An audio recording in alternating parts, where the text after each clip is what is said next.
For those of you that had the misfortune of attending the debt trap known as university or college, it's nearly impossible to have hobbies. I mean, between juggling an awkward social life whilst you have social anxiety, figuring out how to scrounge enough money for your next meal, or just simply surviving the weed out classes, finding spare time to actually start a meaningful hobby can be rather difficult. Unless, of course, you majored in something useless like astrology. Forget even thinking about having an expensive hobby such as cars. Alright, enough lollygagging. This is my sad excuse of a story about my experience at university, so prepare yourself for this venting session as I feel like somebody out there can somewhat relate with my frustrations.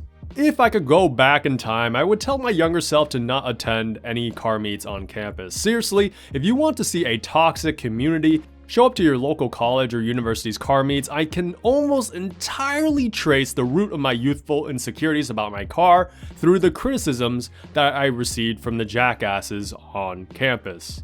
Obviously, now that it's been a few years since I've attended school, I can safely say I no longer give a damn about anyone else's opinions.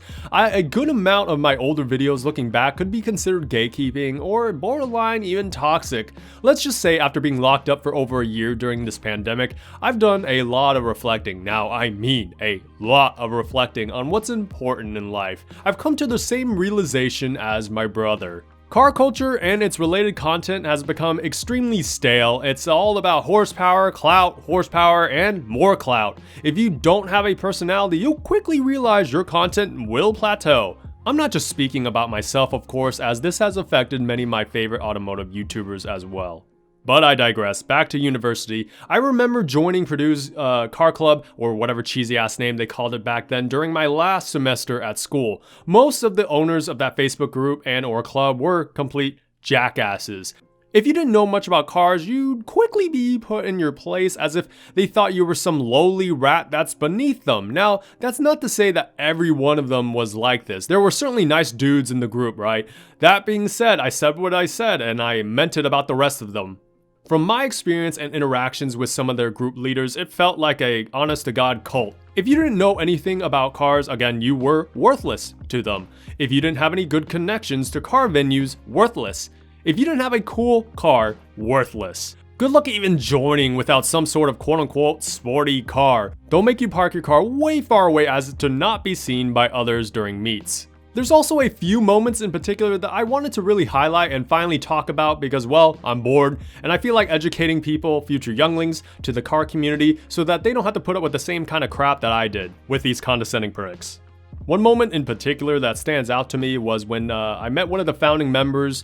This individual owned a shitty E36 M3. I mean, this piece of junk had hundreds of thousands of miles, but that wasn't the point. It was barely hanging on to its last strings of life. I mean, if you looked at the thing, trust me, it was a horrendous, sad sight. Anyways, this girl had an army of simps or BMW fanboys surrounding her at all times. If you were to so much as park your non-BMW car next to hers, oh dear God, you'd be borderline harassed by the BMW crowd until you moved your car. Not exactly a fun experience. Hindsight 2020, my recommendation if you ever encounter people like this, just bring out your most riced out beater car, park it next to said weasels, get out and just walk away, thus infuriating them. We have to stop revering those who don't deserve to be revered, let alone respected. And keep in mind, this is not a super organized car meet. It's not sectioned off like, some of the bigger car meets that you guys might have gone to.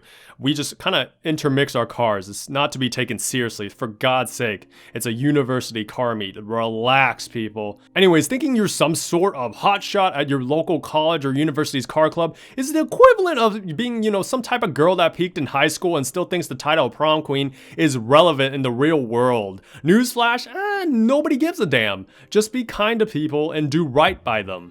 So the next bad experience that I had was when I brought my V6 Mustang to one of the Grand Prix meets. For context, I had ceramic long tube headers going into high flow Cadet H pipe, going into a Resonator Delete X pipe, going into a Flowmaster Outlaw axle backs. Needless to say, it was obnoxiously loud. I'm not going to dispute that. However, I was never the type to just rev bomb my car for attention. I would literally leave my car out for others to look at. The typical comments that I would receive or hear from others is something along the lines of, oh, it's just a V6, or slow stang, or whose chick car is this, or too broke to buy a GT? Well, short answer, no shit, I was a college student and not taking daddy's money. Overall, nothing too bad, but imagine saying all these things about a new Mustang, yet they themselves drove around some shitbox of a car that could barely run. Sidetrack, have you guys ever noticed that? The biggest trash talkers online or in person are usually the clowns with a car far worse than yours. But all that said, those comments weren't the worst part about this experience. It was when I was told to move my sad excuse of a muscle car, quote unquote, those were the exact words of this individual, not mine, outside of the show lot.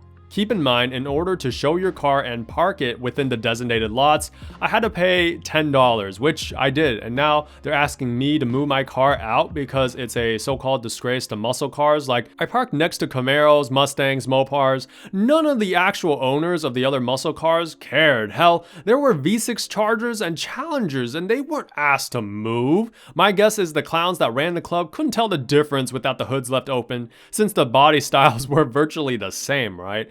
Meanwhile, my factory Mustang badge on my deck lid gave it away immediately. So jump into my shoes for just a minute. Imagine paying $10 to park your car with other show cars. You have this nice presentable Mustang, and some scumbag that drives a busted up eyesore of a G35 tells you to leave simply because it isn't a V8.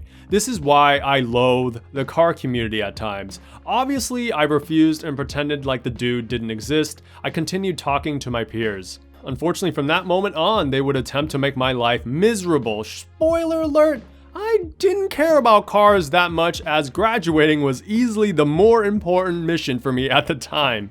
So anytime I would post or defend my friends on Facebook about their cars, the entire posse would jump on my friends and or I, eventually even banning me from that Facebook group or page. Imagine that, real cool guys and gals, am I right? They flamed one of my buddies for selling his highly modded Mustang GT, saying shit like, ooh, daddy's money finally for sale, or aw, couldn't afford the gas anymore. Now tell me that's not a toxic group. Where are the positive vibes? Moral of the story, guys, if you want to have a more accepting community, join the sport bike community. We're a bunch of idiots, but at least we're a band of chill idiots who aren't anywhere near as condescending. Okay, but on a serious note, if the car club you most often interact with has any characters like the aforementioned, for the love of God, either leave that club or troll them. They deserve nothing less.